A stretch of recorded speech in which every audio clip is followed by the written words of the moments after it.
જય સ્વામિનારાયણ. મારું નામ છે ભવ્યરાજસિંહ દિગ્વિજયસિંહ ગોહિલ. હું તમને સ્વામિનારાયણ ભગવાનનો નાનપણનો પ્રસંગ કહીશ. એકવાર અયોધ્યામાં સ્વામિનારાયણ ભગવાન ગલીમાં રમતા હતા. પછી મોટો હાથી આવ્યો.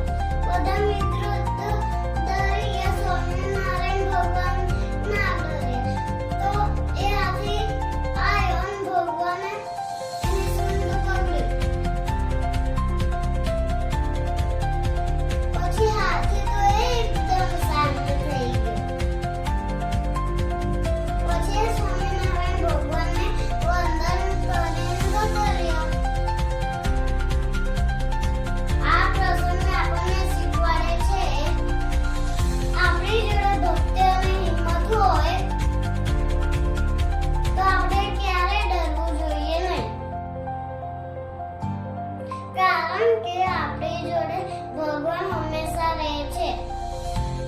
જય